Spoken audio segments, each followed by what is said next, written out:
Une voix qui porte, des idées concrètes, des propos qui résonnent. Benoît Dutrisac, déstabilisant, juste comme on aime. Bon, quel sera l'impact de ces élections américaines, vraiment, qui divisent le pays sur le Québec? Sur nous, avec nous, Benjamin Belair, qui est délégué du Québec à Washington. Monsieur Belair, bonjour. Bonjour, M. Dutrisac. Merci d'être avec nous. Vous êtes en poste depuis 6 mois, je comprends bien. Expliquez-nous, c'est quoi votre mandat à Washington? Bien, c'est simple. Je suis le représentant du Québec auprès des autorités fédérales américaines. Donc, ça inclut autant les élus fédéraux que l'administration fédérale américaine. Donc, en d'autres mots, je suis là pour promouvoir et défendre les intérêts du Québec à Washington. Êtes-vous perçu comme un lobbyiste ou le représentant de la province du Québec? Le représentant de la province du Québec. Mais donc, vous avez accès aux élus, aux politiciens. Comment ça se passe, ces rendez-vous? Comment se passent ces discussions? Comment on est perçu, nous, par Washington? Bien, on est très bien perçu. Les autorités américaines, les élus savent que le Québec a une contribution importante à l'économie américaine.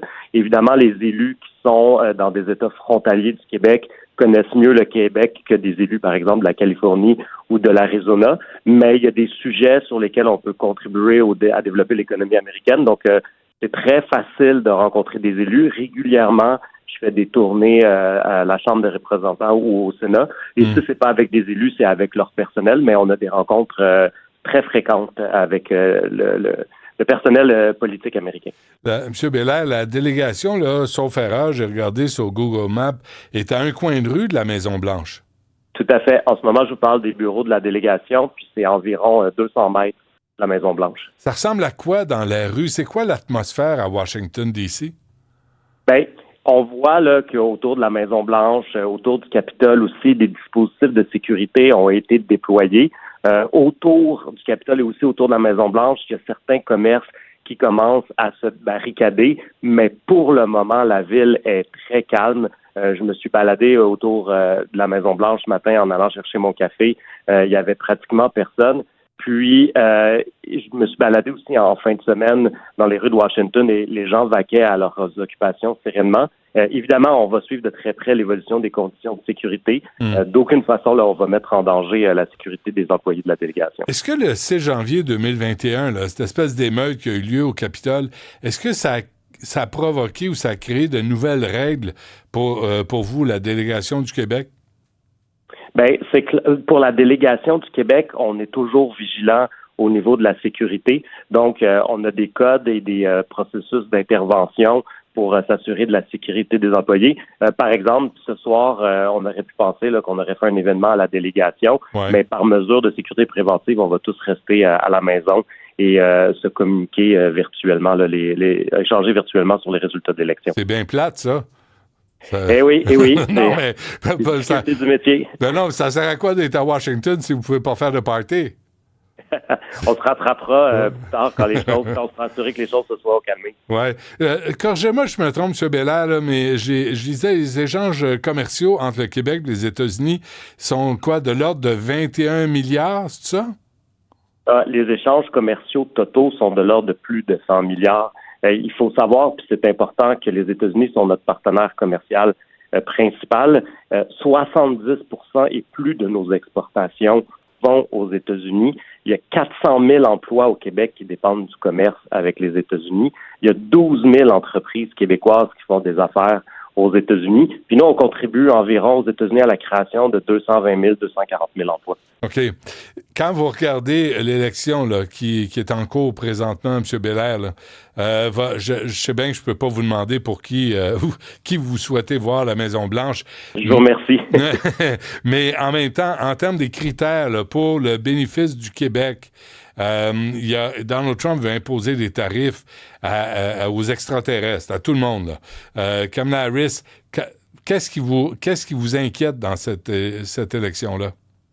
Bien, c'est clair que la priorité de la délégation, c'est la politique commerciale. Aux États-Unis, on est dans une dynamique protectionniste qui transcende des clivages politiques.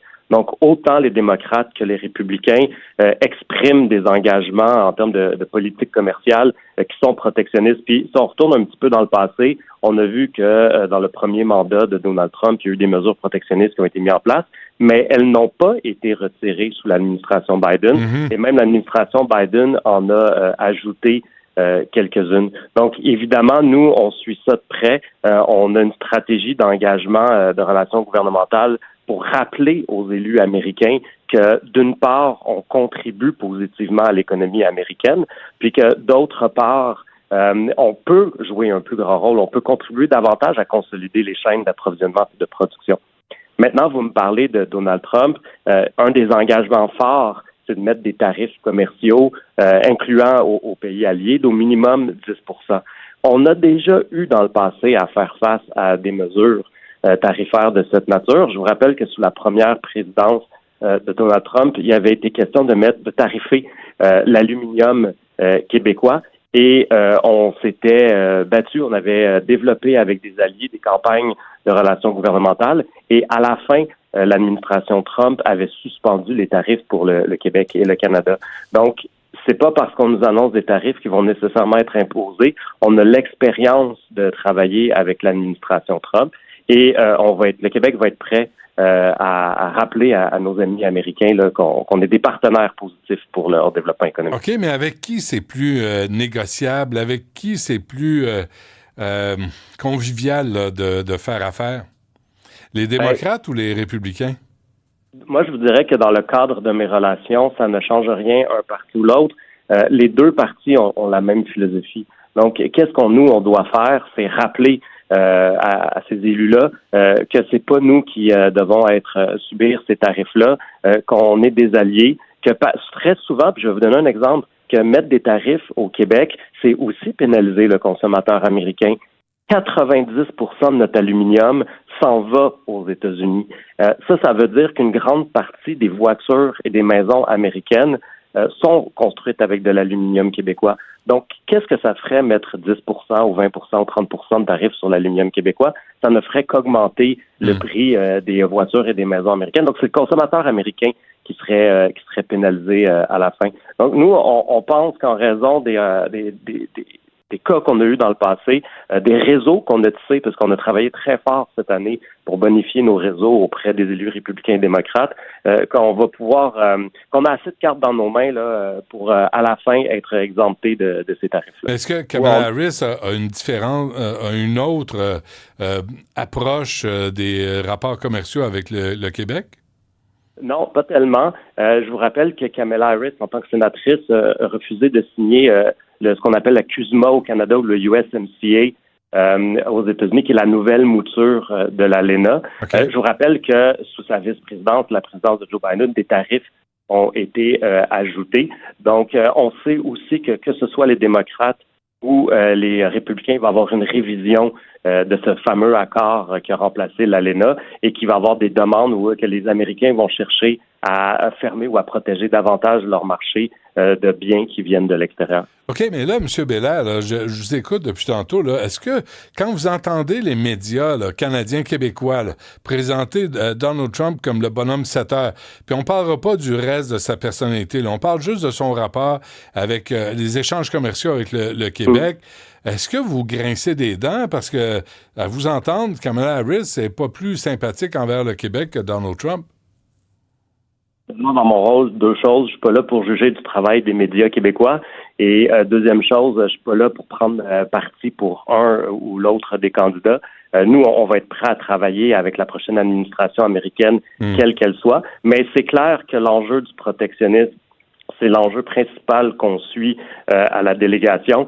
Puis je vous dirais que 90% des rencontres que j'ai eues au cours de l'année avec des élus américains ou leur personnel, mais c'est pas juste les élus, hein, c'est aussi des entreprises, des associations d'affaires ont porté là sur le protectionnisme et les échanges commerciaux. OK. Vous comprenez que moi, ma job, c'est d'essayer de vous le faire dire, hein? Oui, je comprends ça. C'est une bonne guerre. Mais bon, je ne vous le dirai pas. Non, je sais. OK, avant qu'on se quitte, M. Belair, là oui. Ce soir, si là, il y a toutes sortes de scénarios. Oui. Il y a, tu sais, Donald Trump perd et là, c'est les émeutes. Est-ce que vous en avez parlé? Est-ce qu'on vous en a parlé à Washington de cette possibilité de voir les choses se gâter? Oui, bien, deux choses. Premièrement, je ne m'attends pas à ce qu'on ait les résultats ce soir. Ouais. Ça risque de prendre même peut-être plusieurs jours. On se rappelle qu'en 2020, on avait eu les résultats de la Pennsylvanie un samedi, donc quelques jours après l'élection. Donc, il va falloir être patient. Et deuxième chose, on sait que peu importe le résultat, il va être contesté. Donc, une fois on a dit ça, quelles vont être les formes d'expression de cette contestation-là? On ne le sait pas. On va le découvrir tous ensemble dans les prochains jours. Ouais. Puis évidemment, on va suivre ça avec beaucoup d'attention. Puis on ne lésinera pas sur les mesures de sécurité là, si la situation se détériore. OK, tant mieux. Mais en frayant avec tous ces gens-là, M. Belair, là, au cours des derniers mois, est-ce que vous sentez qu'ils sont prêts pas à renverser le gouvernement, mais à brasser, à faire des manifestations? Est-ce que vous sentez ça ou est-ce que c'est une invention ou c'est rien de prouvé? Ben, moi, dans mes relations avec les élus, qu'ils soient démocrates ou républicains, c'est pas un sujet de discussion, là, comme je vous dis. Le une option, surtout sur la politique commerciale, mais on voit bien en suivant les médias, c'est pas des secrets là. Les candidats ont déjà dit qu'ils allaient contester le résultat de l'élection. Donald Trump le dit plus fort que Kamala Harris. Donc, c'est certain qu'on peut s'attendre à des contestations là, dans les prochains jours. Très bien. Semaine. Je vous laisse aller, Benjamin Belair. On va suivre ça, tout le monde, évidemment, délégué du Québec à Washington. Merci. À la prochaine. Merci. Bon midi.